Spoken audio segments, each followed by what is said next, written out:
जय गुरुदेव। जय गुरुदेव नाम किसका? प्रभु का। प्रभु का पावन नाम। जय गुरुदेव।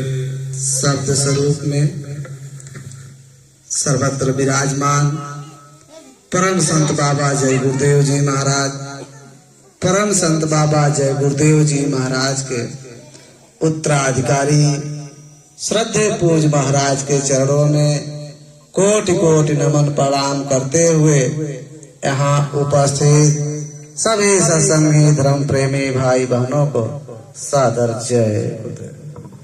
प्रेमी भाई बहनों, बड़ा सौभाग्य है कि आज हमें आपको ऐसा सत्संग सुनने का अवसर प्राप्त हुआ। देखो, महात्मा कहते हैं कि जब हमारे आपके जन्म जन्मांतरों के शुभ पुण्य यानी अच्छा कर्म जब इकट्ठा हो जाते हैं तब हमें आपको ऐसा सत्संग सुनने का अवसर प्राप्त होता है। वैसे तो सत्संग संत महात्मा ही कहा करते हैं, लेकिन हम आप उनके वचनों और वाणियों को दोहराते हैं।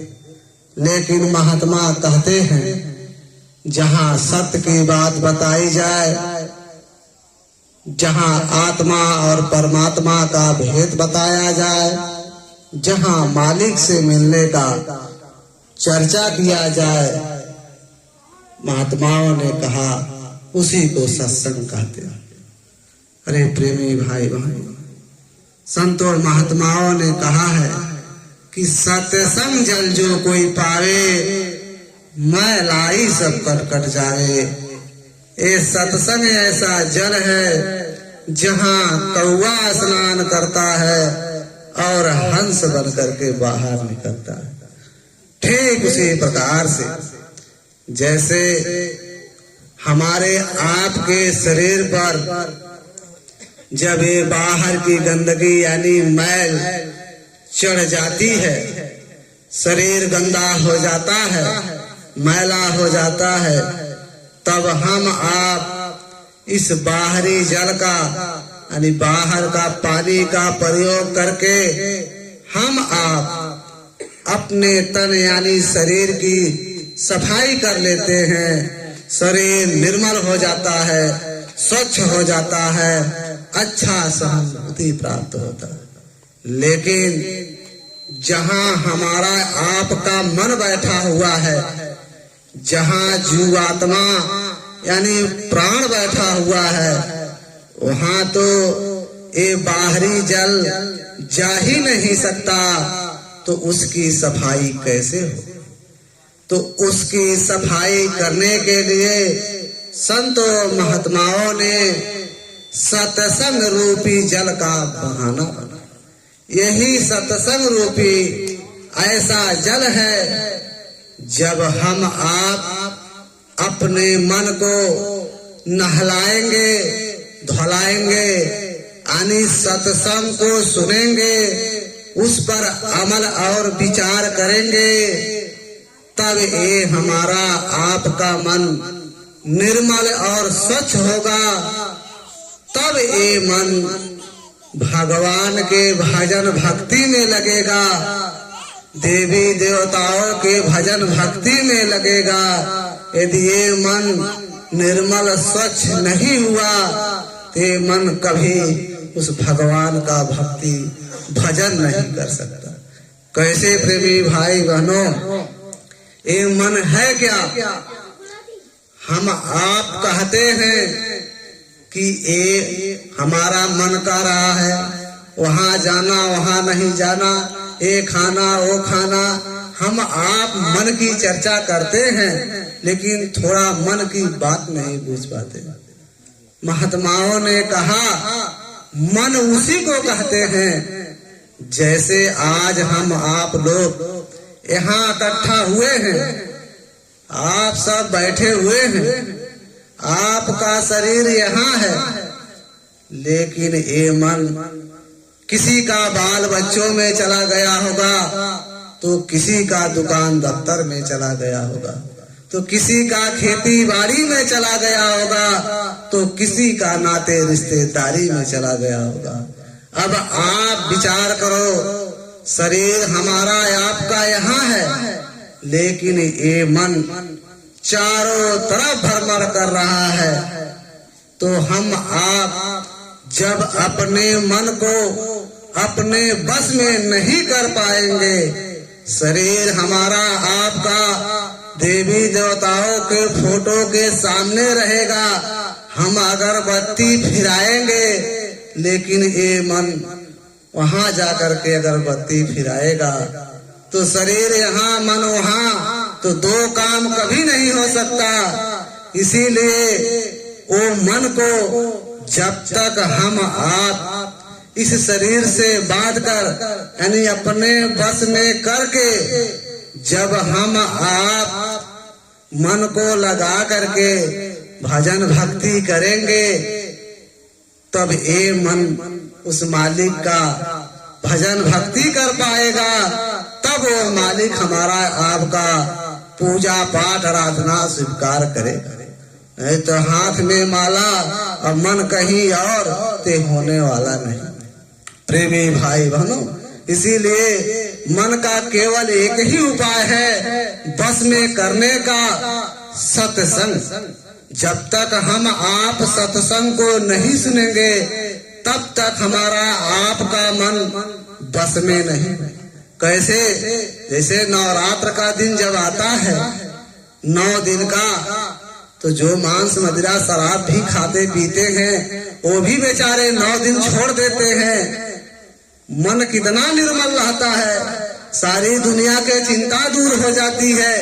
इतने हंसी खुशी में पूजा पाठ देवी देवताओं के स्थान पे जाते हैं, जिससे बोल चाल नहीं रहती, उससे भी बोल चाल हो जाता है। लेकिन जब ये 9 दिन का व्रत खत्म हो जाता है, तो फिर ये मन संसार में भ्रमण करने लगता है, क्योंकि वो भजन भक्ति से, उसके प्रभाव से ये मन उतना समय निर्मल और स्वच्छ रहता है, तो देवी देवताओं के पूजा पाठ में लग जाता है। लेकिन जब वो गंदा हो जाता है, फिर वो छोड़ देता है, फिर अंडा मांस मछली शराब खाने पीने लगता है, फिर उसकी बुद्धि तैसे की तैसी रहेगी। इसीलिए यदि हम आप सत्संग को सुनेंगे, अमल और विचार करेंगे, तो मन निर्मल होगा, तब ये मन भगवान का भजन भक्ति करेगा।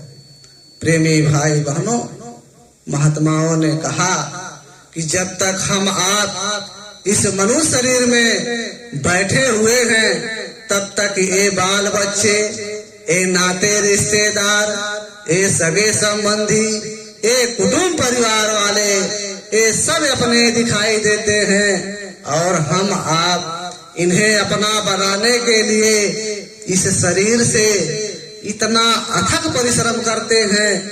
यानी यूं कह लो, चोरी ठगी बेईमानियां भी कर लेते हैं, सबको अपना बनाने के लिए। लेकिन एक समय ऐसा आता है जब इस शरीर से प्राण निकलता है, यानी संबंध टूटता है, तो दुनिया वालों से भी संबंध टूट जाता है। अब आप विचार करो, जिस शरीर से हम आप इस दुनिया बनाने की कोशिश करते थे, जब ये शरीर हमारा आपका साथ नहीं दिया, तो दुनिया में ऐसे कौन से लोग हैं, नाते रिश्तेदार हैं, सगे संबंधी हैं, जो हमारा आपका साथ दे सकते हैं। इसीलिए महात्माओं ने कहा, ये शरीर किराए का मकान, ये पराया मकान है, ये भाड़े पर मिला हुआ है। किसी को 40-50 साल के लिए मिला होगा, तो किसी को 80-90-100 साल के लिए मिला होगा। जितने जितने श्वासों की पूंजी उस परमात्मा ने हमारे आपके शरीर में दिया है, उसे भुगतने के बाद फिर ये शरीर को यही छोड़ करके जाना होगा। क्योंकि ये शरीर ना आज तक किसी के साथ गया, ना ही किसी के साथ जा सकता है। इसीलिए महात्माओं ने कहा कि अरे भाई, कम से कम इस मनुष्य शरीर से अपनी जीवात्मा के कल्याण के लिए कुछ थोड़ा बहुत काम कर लो। महात्माओं ने कहा क्या कि भाई ना इस शरीर को इतना दुख देना कि ताकि हम आप यानी ये प्राण ये जीवात्मा इस मनुष्य शरीर में बैठ करके उस मालिक का भजन भक्ति न कर सके, ना इतना सुख भी देना इस शरीर को ताकि हमारा आपका ख्याल उस परमात्मा के तरफ न रहे। कहने का मतलब यह है ये जो मनुष्य शरीर हमें आपको मिला है ये केवल भजन भक्ति करने के लिए मिला हुआ है, लेकिन हम दुनिया के जीव इस मनुष्य शरीर को पा करके इतने अहंकार इतने गुरूर में रहते हैं कि इंसान को इंसान नहीं समझते हैं। रे प्रेमी भाई बहन, ये जात बिरादरी, ये कौम मजहब, ये जो मान बड़ाई प्रतिष्ठा, ये वकालत डॉक्टरी, जो हम आप जितना ही संसार का विद्या हासिल करते हैं, जो मान बड़ाई में रहते हैं, उसी शमशान घाट पर इसी शरीर के साथ जाकर के जल करके राख हो जाएगा। तो घमंड किसका, हम आप किसका अहंकार करते हैं। फिर उसके बाद वो यमराज के सिपाही जब हमारी आपके जीवात्मा को लेकर के प्राण को लेकर के जब यमराज के कचहरी में पहुंचेंगे तो वहां आपसे ये नहीं पूछा जाएगा कि आप किस जात बिरादरी के हो, आप किस कौम मजहब के हो, आप डॉक्टर हो कि मास्टर हो, आप वकील हो कि जज हो। आपसे ये सब नहीं पूछा जाएगा। आपसे केवल वहां यही पूछा जाएगा कि अरे भाई, तुझे मानव तन दिया गया था भगवान का भजन भक्ति करने के लिए, लेकिन तूने जो इस मनुष्य शरीर से अच्छा बुरा कर्म किया होगा उसी कर्मों का केवल हिसाब होगा, बाकी वहाँ कुछ नहीं होगा आपका, उसी कर्मों का हिसाब होगा। तो हम आप विचार करें। अरे प्रेमी भाई बहनों, बड़े सौभाग्य से ये मानव तन मिला हुआ है, इससे कोई बढ़कर के उस परमात्मा का दया कृपा हो ही नहीं सकती, क्योंकि जब ये शरीर उस मालिक ने हमें आपको दिया तो कह कर दिया था कि अब की बार मैं तुम्हारी जीवात्मा को इस मनुष्य शरीर में बंद करता हूँ। जाना, भजन भक्ति करना, गीता रामायण पढ़ना, कुरान बाइबिल पढ़ना और किसी जीते जागते संत महात्मा की भेंट दीदार कर लेना और उनके बताए हुए रास्ते पर चल करके अपनी जीवात्मा का कल्याण करा लेना। इसी मकसद के लिए हमें आपको मानव तन मिला था, लेकिन जब हम आप इस संसार में पैदा हुए, जो वादा करके आए थे, माया ने जब हम आप इस संसार में जन्म लिए, फौरन ये माया हमारे आप के ऊपर ऐसी बारीक सी पर्दा डाल दी, यानी यूं कह लो भूल भुलैया का पर्दा डाल दिया। हम आप वो वादा को भूल गए और इस संसार की वादा निभाना शुरू कर दिया। अरे प्रेमी भाई बहनों, ये संसार अपना नहीं है, ये पराया है। यदि अपना संसार होता, अपना देश दुनिया होता तो लोग कभी मरते नहीं, ना कभी बूढ़े होते, ना कोई बीमार होते। अब आप विचार करो, आप लोग इतना सब बैठे हुए हैं, यदि पूछ लिया जाए किसी से कि आप सुखी हैं तो कोई नहीं कह सकता कि हम सुखी हैं। कोई बाल बच्चों से दुखी होगा, कोई शरीर से दुखी होगा, कोई धन दौलत से दुखी होगा। यानी इस संसार में एक ना एक कारण से लोग दुखी हैं। अब आप विचार करो, घर पे कोई अपना आदमी, कोई इंसान, कोई मनुष्य दुखी रहता है? नहीं रहता। घर पे हर इंसान सुखी रहता है। तो आप विचार करो, यदि अपना घर होता तो हमारे आपके बूढ़े बुजुर्ग बेचारे चले गए और हमारे आपके सामने भी बेचारे कितने चले जा रहे हैं। वो कहाँ गए, किस हालात में होंगे, हमने सोचा नहीं। वो चले गए तो हमारा आपका ये घर कैसे हो सके। इससे यही पता चलता है हमारा आपका घर, हमारा आपका वतन कहीं और है। हम आप पराये देश में आए हैं। ये पराया जो देश है, ये दोनों आंखों से जितनी दुनिया दिखाई दे रही है ये सब पराया है, क्योंकि ये आंख भी पराया है। एक समय ऐसा आएगा, प्राण निकलेगा, आंख हमारी आपकी शरीर में पड़ी रहेगी। जब ये पराया तो इसे देखने वाला भी पराया। तो महात्मा कहते हैं हम आप इस संसार का जितना उपयोग करते हैं ये सब भाड़े पर मिले हुआ है, ये किराए पर मिला हुआ है। जब तक इस मनुष्य शरीर में रहेंगे तब तक उपयोग करेंगे और उस उपयोग से जो अच्छा बुरा कर्म बना लेंगे उसी का भोग पाएंगे। तो महात्मा कहते हैं कि कम से कम जो जाने अनजाने में श्वासों की पूंजी चली गई, लेकिन जो बाकी बचा हुआ है वो श्वासों की पूंजी उस मालिक के भजन भक्ति में लगा। अरे प्रेमी भाई बहन, हम आप चाहे शाकाहारी हो चाहे मांसाहारी हो, हम आप सब सोचते हैं कि वो मालिक मिल जाए, वो भगवान मिल जाए, वो परमात्मा का दर्शन हो जाए, देवी देवताओं का दर्शन हो जाए। हम आप सब सोचते हैं, लेकिन तौर तरीका नहीं पता है। यदि वही पता हो जाता हम मालिक का दर्शन कर लेते, देवी देवताओं का दर्शन कर लेते। लेकिन ये सब तौर तरीका जब हम आप संतों महात्माओं का संदेश सुनेंगे तब हमें आपको पता चलेगा। महात्मा कहते हैं कि ओ मालिक, ओ देवी देवता तब हमारे आपके अंदर बैठेंगे। क्या कहते हैं कि दिल का हुजरा साफ कर, जाना के आने के लिए ध्यान गैरों से हटा, उसको बिठाने के लिए एक दिल लाखों तमन्ना, उस पर भी ज्यादा हवीस, फिर ठिकाना है कहाँ उसको बिठाने के लिए। प्रेमी भाई बहन, दिल का हुजरा साफ कर, यानी पहले अपने इस शरीर का सफाई करो।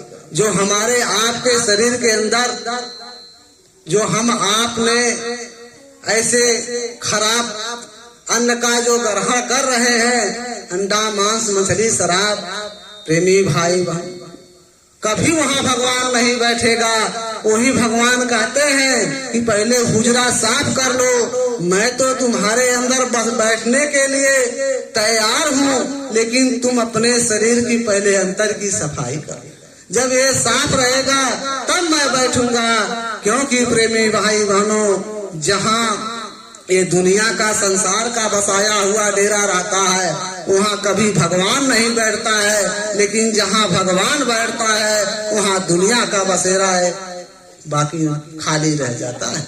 तो महात्मा कहते हैं इस अंतर की सफाई करो।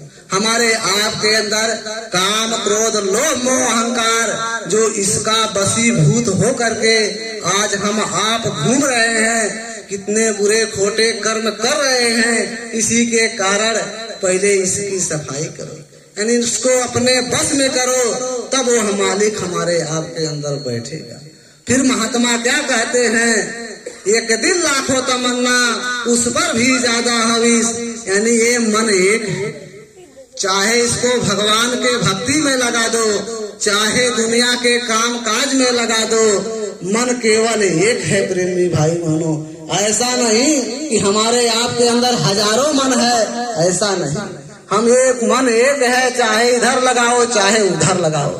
तो महात्मा कहते हैं अरे ये मन, इसकी जो इच्छाएं और ख्वाहिशें हैं, यदि हम आप 100 वर्ष की आयु पाए हुए हैं, यदि इसको परमात्मा ने बढ़ाकर 1000 1 लाख वर्ष कर दिया जाए और फिर भी कह दिया जाए कि तुम्हारी मन की इच्छाएं पूरा हो जाए, तो कदाप नहीं पूरा होगा।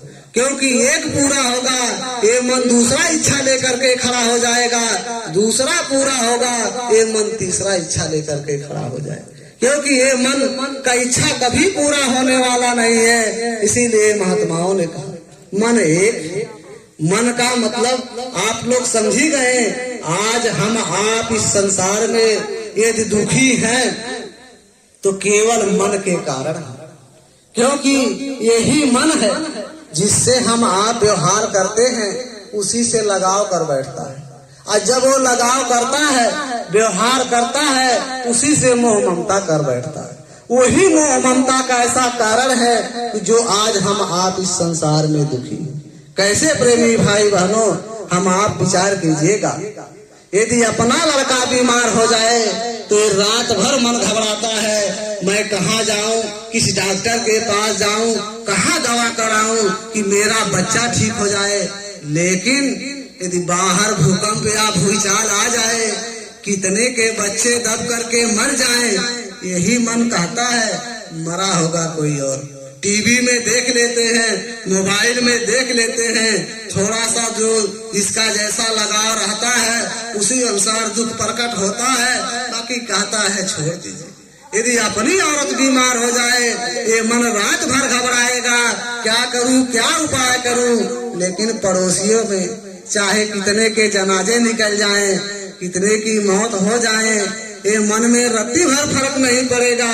यही मन कहेगा भाई रात का समय है, यदि रात में कोई चला गया पड़ोसी में, ठीक है सुबह कब होगा तो घर पहुंचेंगे, देखा जाएगा, कम से कम सो लिया जाएगा। लेकिन ये मन यदि अपने नाते रिश्तेदारी में, यदि अपने परिवार में कुछ गड़बड़ हो जाए तो रात भर नींद नहीं आएगा। कारण क्या है कि हम आप जिससे लगाव रखते हैं उसी से मोह ममता कर बैठते हैं। उसी मोह ममता के कारण आज हम आप इस संसार में दुखी रहते हैं। लेकिन महात्मा क्या कहते हैं, यह संसार में ना कोई अपना है ना ही कोई पराया है। जैसे एक स्टेज पर सभी कलाकार आकर के अपनी अपनी पार्ट अदा करते हैं। हम आप नाच का प्रोग्राम जब देखते हैं, वो स्टेज पे सब कलाकार आकर के अपना अपना पार्ट अदा करते हैं। ठीक उसी प्रकार से ये दुनिया बहुत बड़ी स्टेज है। कोई पति का पार्ट अदा कर रहा है तो कोई पत्नी का पार्ट अदा कर रहा है, कोई बाल बच्चों का किरदार निभा रहा है। हम आप पार्ट अदा करते करते ये भूल जाते हैं कि ये कर्मों का लेन देन है। जहाँ कर्मों का लेन देन पूरा होगा, अरे बाप से पहले बेटा का पूरा होगा तो बाप के सामने बेटा चला जाएगा, और बेटा से पहले बाप का पूरा होगा तो बेटा के सामने बाप चला जाएगा। यही दुनिया का रीत है। जहाँ जिसका रोल खत्म हुआ वही पाठ उसका खत्म हुआ, कहीं और जाकर के पाठ खेलना। तो महात्मा कहते हैं कारण क्या है, आज हम आप दुखी हैं। यही पाठ अदा करते करते हम आप भूल जाते हैं कि कर्मों का लेन देन है। इसी कर्मों का लेन देन यदि समझ जाते तो हम आप दुखी नहीं रहते। लेकिन वो भूल करके यही कर्मों में हम आप उनसे मोह ममता कर बैठते हैं। उसी मोह ममता के कारण हम आप इस संसार में दुखी रहते हैं। तो महात्मा कहते हैं कि संसार से मोह ममता कम करके यही मोह ममता उस मालिक के तरफ लगा दो तो आपका संसार का भी काम हो जाएगा और उस भगवान के पास का भी काम हो जाएगा। प्रेमी भाई भाई, और हम आप क्या सोचते हैं कि भाई हमारा आपका मांस मदिरा शराब अंडा खाते पीते चोरी डकैती करते करते ये जीवन बीत गया, अब क्या भगवान का भजन होगा? भगवान का भजन नहीं हो पाएगा। भगवान का भजन वही करेगा जो जन्म से भगत है। अरे प्रेमी भाई बहन, ऐसा नहीं है। आप सब इतिहास सुने होंगे वाल्मीकि का। वाल्मीकि जो ब्रह्म के समान हुए थे, रामचरितमानस पहले वही लिखे थे। राम के आने के पहले यानी 10,000 वर्ष के पहले वाल्मीकि ने रामायण लिखा था। वाल्मीकि का नाम रत्नाकर था, और रत्नाकर उनका जो आचरण बिगड़ गया, चोरी डकैती बेईमानी में लग गए, खून कत्ल हत्या में लग गए, वही रत्नाकर डाकू हो गए। वो इतना अत्याचार करते थे कि रास्ते में पाते थे, सामान भी छोड़ लेते थे, सामान के साथ साथ जान भी मार देते थे। यानी इतना अपराध करते थे, उसका कोई ठौर ठिकाना नहीं था। लेकिन समय की बात है, एक समय नारद जी उसी रास्ते से गुजर रहे थे। जब नारद जी पहुंचे और जब नारद जी को देखे, वो रत्नाकर बोले सामान सब रख दो। नारद जी तो जो रखे थे सरागी और आगे रख दिए। बोले और सामान रख दो। कहे भाई यही सामान मेरे पास है। कहे हाथ ऊपर करो। हाथ ऊपर करा लिए, सारा तलाशी ले लिए, वही रत्नाकार। तब नारद जी बोले अरे भाई मैं एक बात पूछना चाहता हूँ। कहे पूछिए क्या बात है। भाई जिसका जो नशा रहता है उसी रूप में बोलता है। तो कहे मैं यही पूछना चाहता हूँ, नाराज मत होइएगा कि भाई जो ये अपराध आप कर रहे हो, चोरी ठगी जो मार काट कर रहे हो, इससे जो धन दौलत इकट्ठा कर रहे हो, क्या इस धन दौलत तुम्हारे साथ जाएगा? क्या ये धन दौलत जो तुम गलत उपयोग से ला रहे हो, क्या तुम्हारे माँ बाप बाल बच्चे इसका सहभागी होंगे? तो बोलते थे कि क्यों नहीं सहभागी होंगे, खा रहे हैं पी रहे हैं सब रहे हैं, तो क्यों नहीं होंगे? कहे ठीक है, मैं जो कह रहा हूँ मेरा हाथ पाँव इसी पेड़ में बांध दो। जाओ पहले अपने माता पिता से पूछाओ, अपने औरत से पूछो।